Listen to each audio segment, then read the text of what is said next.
इतिहास विद्या और इतिहास लेखन को नया आयाम देने वाले पूज्य गुरुवर्य प्रोफेसर सतीश चंद्र मित्तल जी की उपस्थिति से आप राष्ट्रीय आंदोलन, हिस्टोरियोग्राफी और प्रादेशिक इतिहास के मर्मज्ञ विद्वान हैं। 45 से अधिक पुस्तकें और 500 से अधिक लेख आपके अब तक प्रकाशित हैं।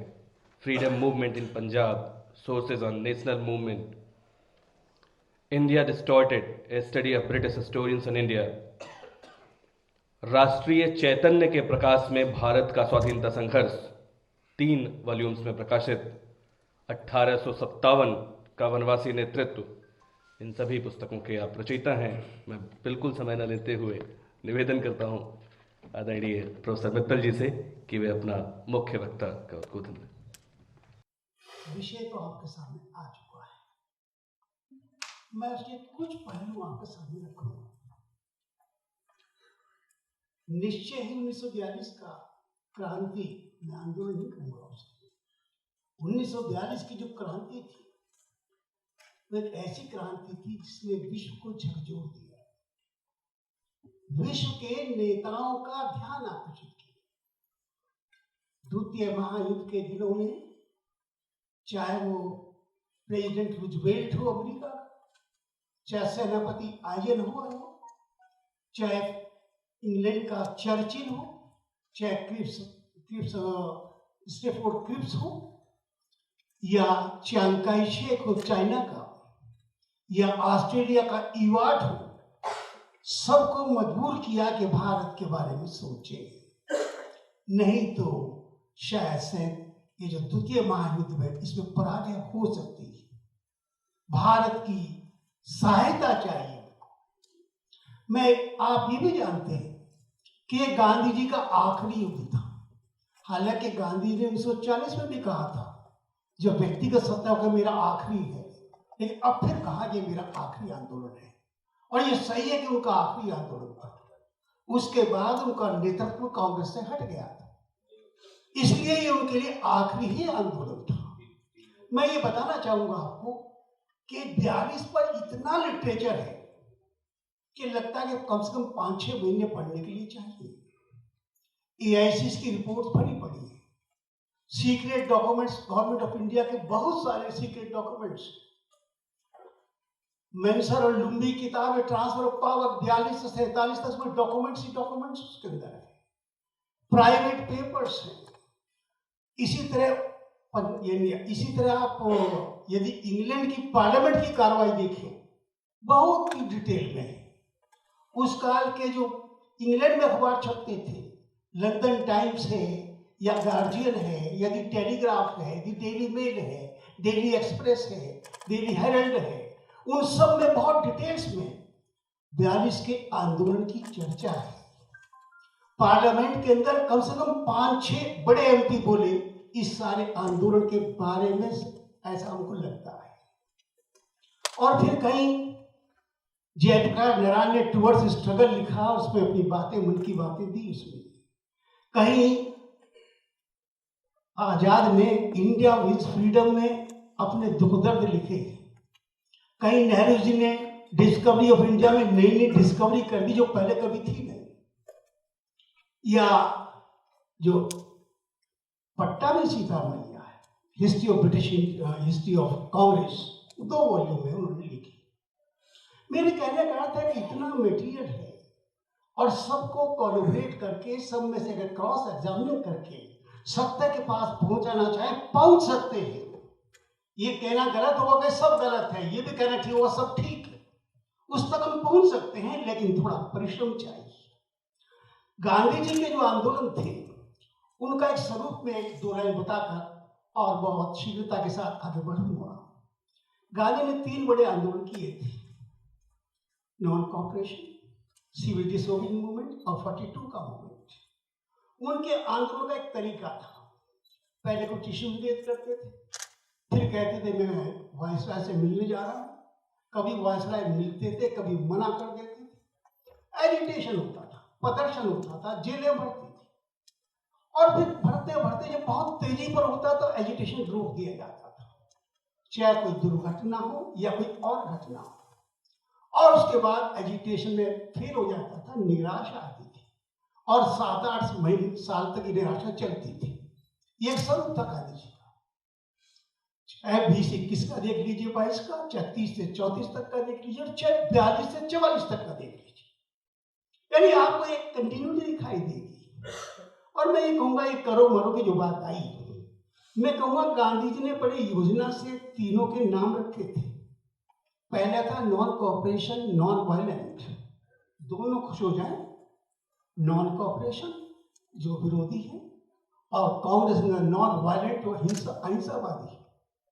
सिविल डिसोबीडिएंट मूवमेंट, सिविल जो कांग्रेस है और उदारवादी है, और डिसोबीडिएंट ये जो विरोधी है। करो या मरो में भी यही है, करो या मरो, करो या मारो नहीं है, मरना है, यानी अहिंसावादी आंदोलन चलना है। ये एक तरह की स्पिरिट थी उनके थिंकिंग की, उनके मेंटल अगर स्टडी करें तो ये चीज दिखाई देती है। मैं केवल आपके सामने 2 बिंदु पर ध्यान रखना चाहूंगा, क्योंकि विषय बहुत लंबा है। मई 42 का आंदोलन का स्वरूप क्या था, क्या उसके डिफरेंट फेज थे, क्यों असफल रहा, इस विषय को नहीं ले रहा हूं। केवल 2 बातें, क्या परिस्थितियां थी और क्या प्रभाव था, इन 2 बातों को आपके सामने रखना चाहता हूं।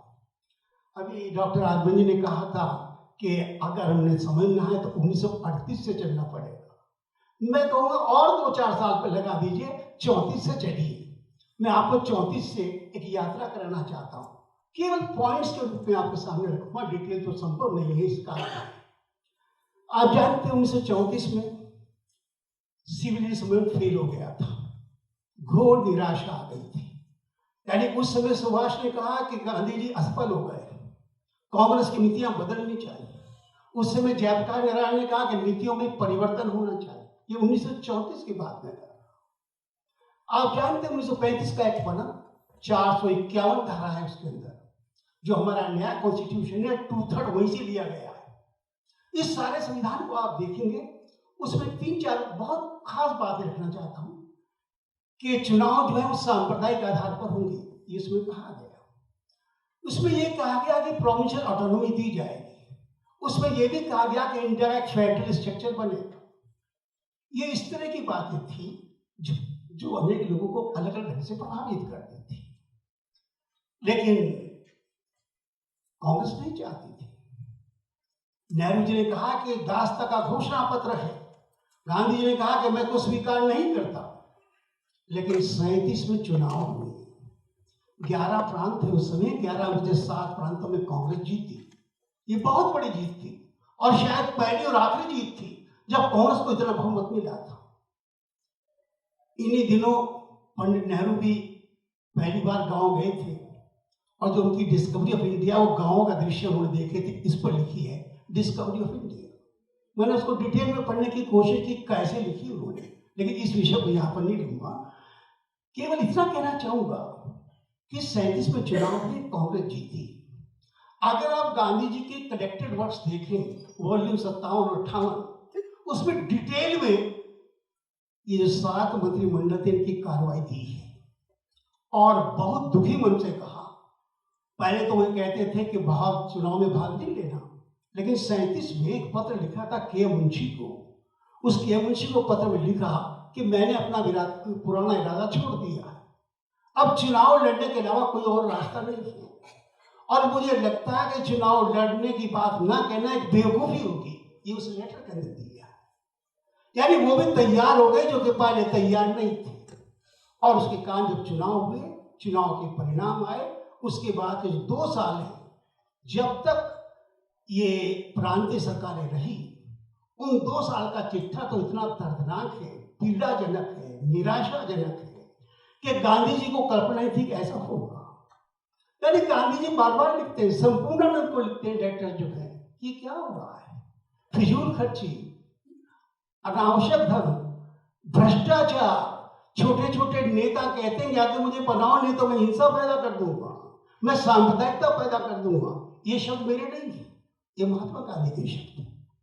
वो कह रहे मुझे कल्पना नहीं थी, मैं तो ये सोचा था कि चुनाव में लड़ने के बाद हिंदू मुस्लिम एकता बढ़ेगी, रचनात्मक कार्यक्रम होंगे, हिंदू संगठन मजबूत होगा, कांग्रेस संगठन मजबूत होगा, और साथ में निराशा दूर होगी। लेकिन उन्हें तो बहुत निराशा हुई। 1939 के अंदर कई बैठकों के अंदर इस बात को उन्हें चर्चा की, कार्य समिति के बीच बैठक की, और एक तरह से बहुत कुपित हुए, नाराज हुए कि ये सब क्या है। जिस समय 1939 के अंदर 1 सितंबर को जर्मनी ने पोलैंड पर आक्रमण कर दिया था और 3 सितंबर को युद्ध की घोषणा हो गई थी। लॉर्ड लिनलिथगो उस समय भारत के वायसराय थे। वो 1936 में आए थे और 42 तक रहे थे। उन्होंने एक तरह से साफ कहा था कि भारत इस युद्ध में भाग लेगा। बगैर पूछे भारतीयों से यह घोषणा उन्होंने कर दी थी। हालांकि उस समय लॉर्ड एटली ने कहा कि ये बड़ी चतुरता से घोषणा नहीं की गई, ये बड़ा गलत काम किया लॉर्ड लिनलिथगो ने, ऐसा लॉर्ड एटली ने उस समय कहा था। लेकिन वो कहा दिया गया। भारत जनमानस बटा हुआ था। प्राय यह नारा चलता था, ना कोई भाई ना कोई पाई। कोई भाई लड़ाई में नहीं जाएगा, ना पाई ने एक भी पैसा हम लड़ाई के लिए नहीं देंगे। ये एक तरह की घोषणा उन दिनों होती थी। तो एक विवाद कांग्रेस के अंदर पहले यही हुआ, युद्ध में भाग लेना नहीं। गांधी जी कहते थे नहीं, हमें मदद करनी चाहिए अंग्रेज सरकार की, इसमें कोई झंझट नहीं पैदा करना चाहिए। नेहरू जी कहते थे नहीं नहीं, हमें पूछना चाहिए कि ये लड़ाई में हमारा क्या रोल होगा, या क्या हमें देंगे, या उनका उद्देश्य क्या है युद्ध का। पत्र लिखे गए, नेहरू जी की जीत हुई इसमें, और नेहरू जी की बात को माना गया कि पता किया गया है, लेकिन कोई जवाब नहीं। असंतोष जब नेपाल सरकार की ओर से आया तो लगा कि कुछ किया जाए। गांधी जी को लगा कि लोग बड़े निराश हुए, कुछ किया जाए। तो गांधी ने सत्याग्रह किया, व्यक्तिगत सत्याग्रह, इंडिविजुअल सत्याग्रह। इसके भाग्य विधाता गांधी जी थे, जिसको कहेंगे वो जेल जाएगा, बाकी नहीं जाएंगे। तो पहले विनोबा भावे गए, दूसरे नेहरू जी गए, ऐसे कोई 600-700 लोग जेल में गए थे। 15 महीने चला था व्यक्तिगत सत्याग्रह। एक तरह से जनता का ध्यान बटोरने के लिए, ये मैं कहता था, ये हुआ था। ये आंदोलन गांधी जी का ऐसा आंदोलन था जो पूर्णतः सफल हुआ, जो सबसे कमजोर उनका आंदोलन था।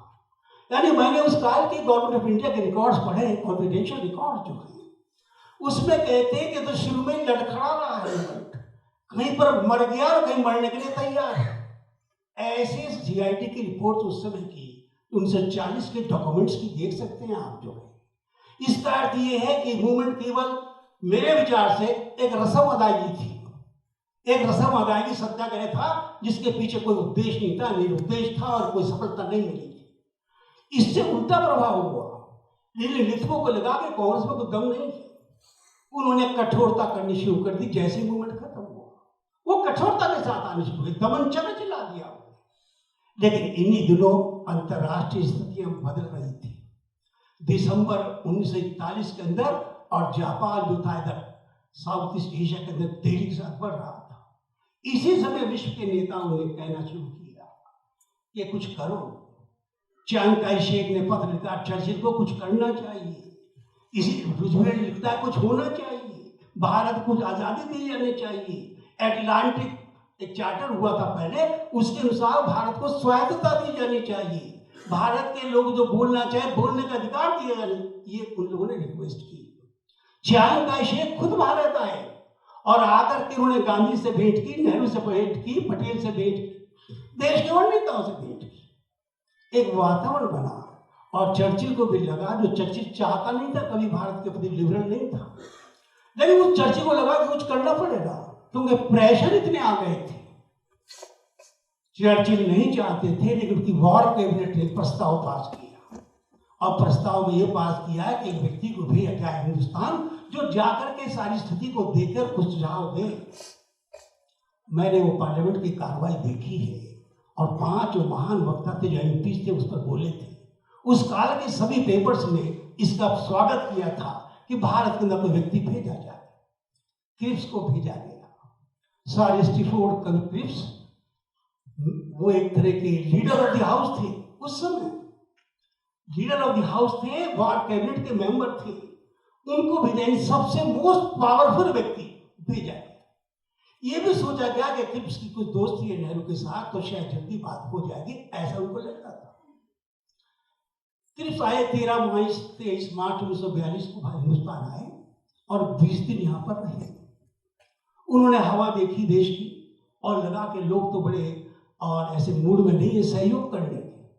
उसने 1 हफ्ते के अंदर ड्राफ्ट कर दिया और ड्राफ्ट में कहा कि ये चीज होगी, लेकिन ड्राफ्ट में क्या नहीं था, चुनाव सांप्रदायिकता के आधार पर होंगे, युद्ध के बाद भारत के संविधान के बारे में सोचा जाएगा, भारत को डोमिनियन स्टेटस दिया जाएगा, लेकिन वार के दौर में कोई भी भारतीय आलोचना नहीं करेगा ब्रिटिश सरकार की। ये सब बातें किसी को पसंद नहीं थी और नतीजा ये हुआ कि नेहरू जी ने इसका विरोध किया। गांधी जी ने कहा है तो पोस्ट डेटेड चेक है, ये तो बात पुरानी हो गई। हमारे किसी मित्र ने लिख दिया उसमें, ये उस बैंक का जो लुट गया है, ये जोड़ दिया अपनी तरफ से कि ये बैंक वो जो लुट गया है उस बैंक का चेक है। क्रिप्स को वापस जाना पड़ा, लेकिन आपको ताज्जुब होगा कि जब क्रिप्स वापस गया तो चर्चिल नाचने लगा, अपने टेबल के चारों तरफ वो नाचने लगा। अब चर्चिल ने तो भेजा था उसे, चर्चिल ने तो जबरदस्ती भेजा था, चर्चिल तो चाहता था क्रिप्स मिशन फेल होना चाहिए, उसमें उसकी सफलता थी और इसलिए वो खुश हुआ कि क्रिप्स मिशन फेल हो गया। और एक और बात है, क्रिप्स मिशन के बहाने भारतीय लोगों के दिमाग को उलझाने की कोशिश की गई, सफल हुए। आपको ध्यान होगा कि 1901 में जब मॉन्टेग्यू की घोषणा हुई थी 20 अगस्त 1917 को, तो भारत मस्तिष्क युद्ध उन बातों में उलझ रहा था, अब भी उलझ रहा था कि शायद युद्ध के बाद कुछ मिलेगा, ऐसा सोच रहा था। तो लोग उलझते गए और क्रिप्स मिशन इस दृष्टि से सफल हुआ। अंग्रेजों के हिसाब से देखें तो क्रिप्स मिशन सफल हुआ और उसको ये बात मिली। अब ये लगा कुछ और आगे बढ़ना चाहिए। गांधी जी को लगने लगा कि अब कुछ ना कुछ बड़ा सत्याग्रह करना पड़ेगा और वो सत्याग्रह की बात आई तो क्या स्वरूप होना चाहिए। उस समय के अमेरिका के पत्रकार थे लुई फिशर, वो आए और 1 हफ्ता तक गांधी जी के साथ रहे। एक किताब लिखी उन्होंने, ए वीक विद गांधी। उसमें पूछा उन्होंने गांधी से, गांधी जी आपके मन में कैसे विचार आया कि कुछ इंडिया कोई मूवमेंट होना चाहिए। कहने लगे मैं बैठा हुआ था, जिससे मैं क्रिप्स वापस गया, अगले सोमवार को मेरे दिमाग में मौन दिवस था मेरा, जब बैठा हुआ था मुझे लगता कुछ करना चाहिए। तब मेरे दिमाग में आया कि भारत छोड़ो आंदोलन की बात करनी चाहिए। ये दिया है कि गांधी के दिमाग में कैसे ये बात है। और गांधी ने फिर 2-3 आर्टिकल लिखे हरिजन के अंदर, कहा कि अंग्रेज सम्मान पूर्वक चले जाएं, अच्छा होगा अंग्रेज चले जाएं, ऐसे उनकी लैंग्वेज है जो वो लोग जानते हैं। लेकिन हम देखते हैं कि इस मामले में भी बहुत अधिक कांग्रेस का नेतृत्व बटा हुआ था। एक मीटिंग हुई इलाहाबाद के अंदर और उसकी कार्यकारिणी की बैठक थी, तो उस काल के जो यूपी के गवर्नर थे सर हेलियट, उसने वो सारी रिपोर्टिंग की है कि मीटिंग में क्या हुआ, मीटिंग के अंदर क्या कार्रवाई हुई। यानी लोग 2 हिस्सों में बटे हुए थे। नेहरू जी तैयार नहीं थे कि कोई मूवमेंट चलाया जाए, राजगोपालाचार्य बिल्कुल तैयार नहीं थे, ये तो इससे हल्ला गुल्ला होगा, ये तो बेवकूफी होगी, इससे तो हिंसा भड़केगी, ऐसा उन्होंने अपना लिखा राजगोपालाचार्य ने। इसी तरह से भोला भाई देसाई कहते नहीं युद्ध नहीं चाहिए, गोविंद वल्लभ पंत कहते थे मैं कुछ मानता नहीं, चाहे जो प्रस्ताव पास करो, दो किसी के संभव साथ ही नहीं हो। सैयद अहमद जो बिहार के बड़े नेता थे, कहते वहां तो उन्होंने शायद प्रस्ताव का निवेदन किया, लेकिन वो जेल से पत्र लिखे, मैंने पत्र पढ़े हैं उनके, कहते हैं कि गांधी जी को किसी ने नहीं कहा था कि 42 का आंदोलन करो, और ये भी लिखा कि गांधी जी की बड़ी बेवकूफी थी, वो सैयद अहमद लिखते उनके पत्र उपलब्ध है आज भी। यानी एक तरह से एक बड़ा गुट था जो आंदोलन के खिलाफ था, लेकिन 3-4 लोग समर्थक में थे, गांधी जी खुद, सरदार पटेल, डॉक्टर राजेंद्र सिंह, सुचेता कृपलानी जी, आचार्य कृपलानी, ये लोग फेवर में थे। कुछ काल बाद वर्धा के अंदर बैठक हुई 14 जुलाई को, और उसमें एक मत से पास हो गया कि आंदोलन होना चाहिए।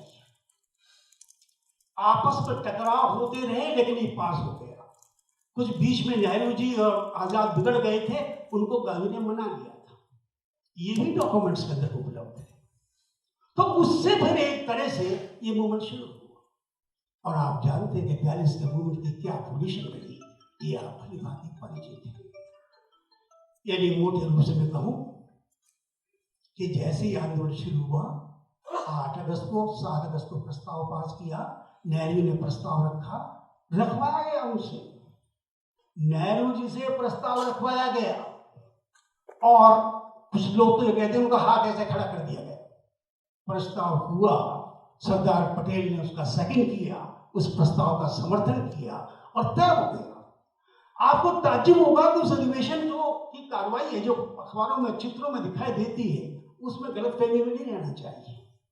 250 मेंबर आए भाग लेने के लिए, जबकि कांग्रेस के मेंबर थे 400 से अधिक थे। उसमें 10,000 की भीड़ थी, लेकिन वो भीड़ कांग्रेस की नहीं थी। देश में उतावलापन था, सोच रहे थे कुछ होना चाहिए, सभी धर्म के लोग उसके अंदर उपस्थित थे, कांग्रेस के नहीं थे।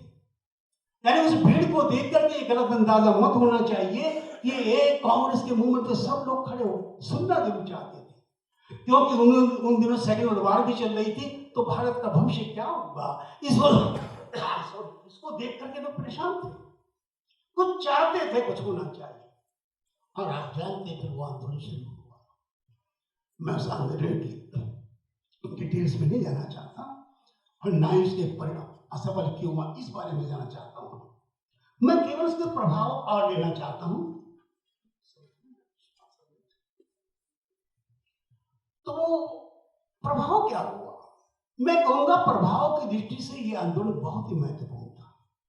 पहली चीज, मैं कांग्रेस के डिफरेंट लोगों की प्रतिक्रिया जानना चाहता हूं। उस समय जो पॉलिटिकल पार्टीज थे, उस समय जो कम्युनिस्ट थे, उनका नेगेटिव रोल था, ध्वंसात्मक रोल था, देशद्रोह पूर्ण रोल था और वो एक तरह से ब्रिटिश गवर्नमेंट के एजेंट के रूप में काम कर रहे थे। एक समझौता हुआ था, कम्युनिस्टों के नेता थे, महामंत्री थे पीसी जोशी, और उसमें जो होम मेंबर थे उनका नाम था मैक्सवेल, दोनों में समझौता हुआ था और कहा कि तुम इसे अंदर से तोड़ो।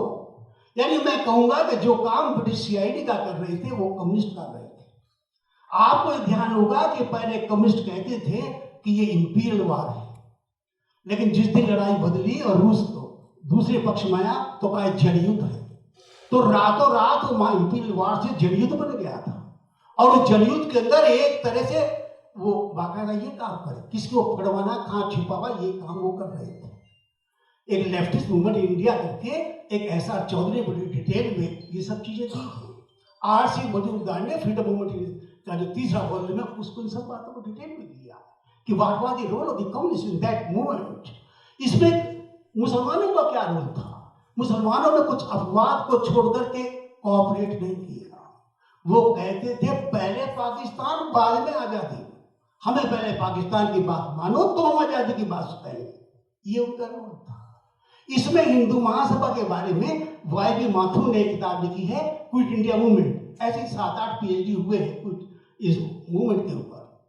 तो उसमें एक रेजोल्यूशन दिया है कि हिंदू महासभा का रेजोल्यूशन क्या था।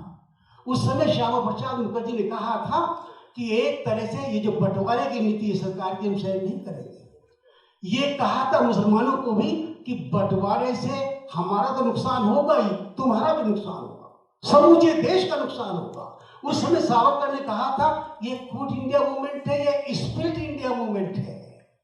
क्विट इंडिया और स्प्लिट इंडिया यानी एक तरह से भारत छोड़ो आंदोलन है, बंटवारा करो देश का, ये सावरकर ने एक बात कहा। इस मूवमेंट के बारे में जो उस समय उदारवादी थे, सत्यदेव बहादुर के नेता थे, उन्होंने कहा कि हम इस आंदोलन के विरोध में। उस काल में जो क्रिश्चियंस थे जिनके नेता एंथोनी थे, उन्होंने कहा नहीं हम इस आंदोलन के विरोध में उनका साथ नहीं देंगे। ये दृष्टि थी उस काल में विभिन्न पार्टियों की। तो प्रभाव की दृष्टि से लगता है कौन क्या सोचता था। एक दूसरी बात, ये आंदोलन हिंसात्मक आंदोलन था। कई बार मेरे दिमाग में आता है कि मैं जलियांवाला बाग को देखूं, और जलियांवाला बाग को जब देखता हूँ, जलियांवाला बाग को मैं जब देखता हूँ तो मुझे लगता है कि इतनी बड़ी घटना जो जलियांवाला बाग की हुई, जो वास्तव में थी, ये उससे कई गुना बड़ा था। जलियांवाला बाग में मशीन गन एक बार चली थी या 6 बार चली थी। जलियांवाला बाग के अंदर और 538 बार गोलियां चली थी इसमें, जबकि वहां पर केवल 5 मिनट गोलियां चली थी। एक किताब है 6 मिनट टू सनसेट, उसमें दिया गोलियों के बारे में, केवल 5 मिनट गोलियां चली थी। यहाँ तो 538 बार गोलियां चली थी। यानी ये इस आंदोलन के अंदर 60,229 लोग और जेल में गए थे। इतने वहां पर लोग जेल में नहीं गए। यानी किस दृष्टि से देखें, इसके अंदर जो मरने वालों की संख्या थी वो 7,000 से लेकर 10,000 तक है। जलियांवाला बाग के अंदर जो मरने वालों की संख्या थी वो सरकारी थी 379 और अनऑफिशियल कांग्रेस की थी 1,000। तो 379 से 1,000 तो लोग मरे थे, यहाँ 10,000 लोग मरे थे। ये पूर्णतः हिंसात्मक आंदोलन था। और ताज्जुब की बात ये कि अंग्रेजों ने किताब लिखी रॉट एंड हंग्री, और उसमें लिखा उसने Congress responsibility for the disturbance of 1942-43। वो किताब मैंने पढ़ी, छोटी सी किताब है, कोई 50 पेज की। उसके अंदर उसने दिया कि कांग्रेस जिम्मेवार है। जिम्मेवार तो एक बार से ब्रिटिश सरकार थी। यानी ये हत्याकांड इससे पहले कभी नहीं हुआ था। लॉर्ड रिथबू ने जो उस समय गवर्नर वायसराय था, उसने खुद कहा कि 1857 जैसा था। 1942 का आंदोलन 1857 जैसा था। और एक और बड़ी बात मैं कहना चाहूंगा, ये आंदोलन था जो विद्यार्थियों का आंदोलन था, ये नेताओं का आंदोलन नहीं था। इसमें विद्यार्थी सबसे बढ़कर आए थे, चाहे वो बनारस यूनिवर्सिटी के थे, पंजाब यूनिवर्सिटी के थे, दक्षिण में अन्नामुलाई यूनिवर्सिटी के थे, कॉलेज के थे, स्कूल के थे। वो उन लोगों का आंदोलन था। हालांकि मैं कई नाम जानता हूं कि जिन्होंने पहले दस्तखत किए और वो बाद में काट दिए थे। जब मैं इस आंदोलन में शामिल हूँ, दस्तखत किए, बाद में काट आए थे। वीसी के ऑफिस में जाकर उनका नाम मैं आपके सामने नहीं रखूंगा। तो ऐसा आंदोलन था जिसके अंदर इस तरह के वो चीजें हुई थी। ये आंदोलन तो किसानों का था। बलिया के अंदर हम पढ़ते हैं पंचायती राज करके एक पास इंडिपेंडेंट गवर्नमेंट खड़ी हो गई थी।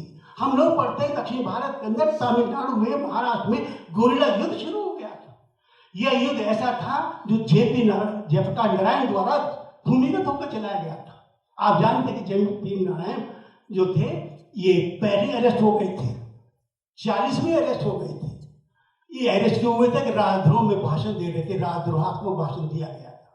42 के अंदर जब आंदोलन शुरू हुआ तो ये हजारीबाग जेल से भाग गए थे, साथ में राम मनोहर लोहिया और 5 लोग और भी थे। और उसके बाद भूमिगत आंदोलन चला है। अगर आप उस भूमिगत आंदोलन के जयप्रकाश नारायण को पढ़ें तो उसमें वो पत्र लिखते थे, कभी जनता के नाम, कभी विद्यार्थियों के नाम, कभी क्रांतिकारियों के नाम। और वो कहते थे आंदोलन हिंसात्मक तरीके से नहीं चलेगा, कुछ और भी चाहिए, ऐसा उन पत्रों में वो लिखते थे। यानी केवल अहिंसा के द्वारा हम संभव नहीं ऊपर तक आएंगे, ऐसा उनका मत था। आप में से को शायद ध्यान ना हो कि उस समय गवर्नमेंट एक सीक्रेट एक सेंट्रल डायरेक्टरेट बनी थी जिसका हेड ऑफिस बॉम्बे था। श्रीमती सुचेता कृपलानी उसकी हेड थी। ये सब सीक्रेट काम करते थे, गुप्त तरीके से कैसे आंदोलन को आगे बढ़ाया जाए वो चीज करते थे। हम में शायद बहुतों को पता नहीं कि उसमें बम भी बनाए गए थे और बॉम्बे में एक बम का विस्फोट भी हुआ था। यानी ये आंदोलन और तरह का आंदोलन था। गांधी जी ने आंदोलन शुरू किया लेकिन नेतृत्व तो किसी और के हाथ में था। यानी गांधी जी की कोई पूछ उस समय नहीं थी, ऐसा मैं कहूँ तो कोई गलती नहीं होगी। एक दूसरी बात, एक तीसरी बात मैं कहूंगा कि इस आंदोलन से गांधी जी का नेतृत्व खत्म हो गया। पॉलिटिकली वो अब नो क्षीण हो गया उनका नेतृत्व लेता। जब 6 मई को छूटकर आए 1944 को जेल में से और देखा बाहर का वातावरण, तो कहते मुझे तो वातावरण बदला बदला सा निकल रहा था। कहते मेरी तो कोई सुनता ही नहीं है। ये उनके वाक्य है जो मैं आपके सामने, मेरी कोई सुनता नहीं, मैं तो बुझावा कारतूस बन गया हूं, ऐसा उन्होंने दिया। पट्टाभी सीतारामैया ने, जिसने हिस्ट्री ऑफ द कांग्रेस लिखी वॉल्यूम 2 में, इनका बहुत डिटेल में वर्णन दिया है। गांधी को लगता था कि शायद मैं वायसराय से बात करूंगा और फिर मामला कुछ सुलझेगा, वायसराय मिलने से मना कर दिया और Gandhi ji out of date हो गए। यानी आप 44 से लेकर 47 तक के मूवमेंट्स को सारे देखें तो ये सारा का सारा नेहरू गुट के हाथ में आ गया। और मैंने पढ़ा 1945 के पत्र व्यवहार जो नेहरू और गांधी के बीच में हुए, किसी गाली गलौज से कम नहीं हो पत्र व्यवहार। आप पढ़िए, देखिए उसमें गांधी कहते हैं तुम मेरा हिंद स्वराज्य पढ़ो, कहने तो आउट ऑफ डेट हो गया, क्या पढ़ूंगा तुम्हारा हिंद स्वराज्य था। वो कहते हैं ग्रामीण राज्य चाहिए, एक कॉन्स्टिट्यूशन पर चाहिए, लेकिन कहते मैं उसको नहीं मानता। गांव, वो कहते थे गांवों के अंदर इतिहास होना चाहिए कि क्या रखा है इन सड़ी गलियों में जो गांव के अंदर होती हैं, जो बीचों बीच बहती हैं और गंदगी चारों तरफ फैलाती है। मैं आपकी बात सुनने वाला नहीं। गांधी जी ने 1946 में कॉन्स्टिट्यूशन बनाया। हम में से बहुतों को पता भी नहीं होगा ऐसा कॉन्स्टिट्यूशन बना था। जो कॉन्स्टिट्यूशन उनके मरने के बाद हरिजन में 1 हफ्ते बाद प्रकाशित हुआ था कि भारत का भविष्य कैसा होना चाहिए। गांधी ने तो कहा था कि इस कांग्रेस को खत्म कर दो, लेकिन अब कोई भी सुनने वाला नहीं। अब सबको गद्दी दिखाई दे रही थी, सब राजसत्ता की ओर दौड़ते दिखाई दे रहे थे। तो मैं ये कहूं कि जो आंदोलन था 44 के बाद गांधी जी के नेतृत्व से निकल गया और लोगों के हाथ में आ गया। लेकिन ये सत्य है कि इसी आंदोलन के बीच में जो जयप्रकाश नारायण ने काम किया, श्रीमती सुचेता कृपलानी ने काम किया, वो अद्वितीय था। शायद श्रीमती सुचेता कृपलानी का इतना वर्णन हम लोग नहीं किया है, पता नहीं क्यों उन्हें छोड़ दिया है उसे। तो मैं ये कहूंगा कि इस तरह का आंदोलन था। इस आंदोलन के अंदर एक और बात मैं कहना चाहूंगा कि इस आंदोलन में एक लिखा है, डॉक्टर महाप्रसाद ने एक थीसिस लिखी है, रिवोल्ट ऑफ 1942। रिवोल्ट नाम दिया, लेकिन रिवोल्ट पॉजिटिव सेंस में लिया। उसमें कहा कि जो आंदोलन था ये विद्यार्थियों का आंदोलन था, ये किसानों का आंदोलन था, ये मध्यम वर्ग का आंदोलन था, बाकी का इसमें कोई हाथ नहीं था। और ये बात सही है। जन जागरण में विद्यार्थी पहली बार घर से निकला था और उसके कारण देश में हलचल पैदा हो गई थी। भारत का कोई हिस्सा नहीं था जहां हलचल पैदा न हुई हो। इसलिए मैं ये भी कह सकता हूं कि आंदोलन तो फेल हो गया, कोई सफलता नहीं मिली। मेरे पास ये डॉक्यूमेंट है, लॉर्ड इटली का लेटर है। इस लेटर में दिया है, पूछा लॉर्ड इटली से कि जब आप 46 के अंदर हिंदुस्तान छोड़ने की बात कर रहे थे तो क्या 42 के आंदोलन का कोई प्रभाव था? जरा भी नहीं। लॉर्ड इटली कह रहा है जरा भी नहीं। प्रभाव किसका था? आईएनए बगावत हो गई थी 1946 में, 19 फरवरी को हुई थी। इसी तरह एयर जो बेस थे उसमें बगावत हो गई थी, सेना में विरोध बढ़ गया था। सुभाष चंद्र बोस की जो सेना थी उससे एक तरह का वातावरण बना, ये नाम दिया उसने। इस कारण हमने 5/46 में तय किया कि हम भारत छोड़ें और वो कैबिनेट मिशन भेजा था। तो भारत के अंदर गांधी जी का कैबिनेट मिशन के अंदर कहीं रोल है ना माउंटबेटन के साथ कोई बातचीत है, उनको तो एक तरह सेकेंडरी वे से मानकर चलते हुए दिखाई देते हैं। ऐसा आप जब डिटेल्स में देखेंगे तो ये चीज आप देखेंगे। लेकिन अंत में मैं ये कहना चाहूंगा कि इस आंदोलन के बहुत दूरगामी परिणाम। ये एक ऐसा आंदोलन था जो आजादी का दरवाजा खड़खड़ा नहीं रहा था, बल्कि दरवाजे खोल दिए थे। आपने देखा होगा अमेरिकन इंडिपेंडेंस के टाइम में कि एक बच्चा है, बड़ा है और उससे बड़ा है, तीनों ढोल बजा रहे हैं, क्रांति का संदेश भेज रहे हैं। ये पहला आंदोलन था जब स्कूल के बच्चे, जब कॉलेज के तरुण और बूढ़े लोग सब आंदोलन में लगे थे। इससे पहले किसी आंदोलन के अंदर केवल अधेड़ लोग आते थे, बड़े लोग आते थे, लेकिन इतने युवक पहली बार दिखाई देते हैं। ये आंदोलन मैंने कहा जेपी का आंदोलन था।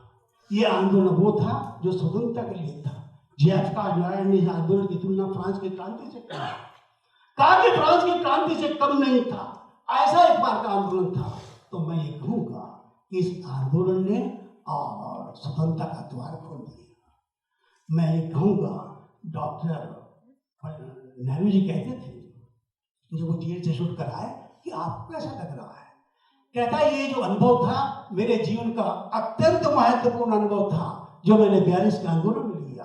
सरदार पटेल से पूछा आपका क्या अनुभव है कि जब तक ब्रिटिश राज्य बना है, ये जो 3 साल गुजरे 42 से 44 तक, ऐसा कड़ा विरोध ब्रिटिश को कभी सहना नहीं पड़ा जो 3 साल के अंदर सहना पड़ा। डॉक्टर राजेंद्र प्रसाद से पूछा कि आपको कैसा लगा?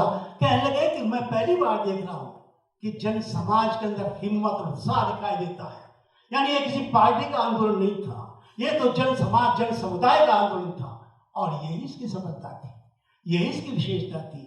आंदोलन फेल, लेकिन इतना प्रभावी जिसका कोई जवाब नहीं।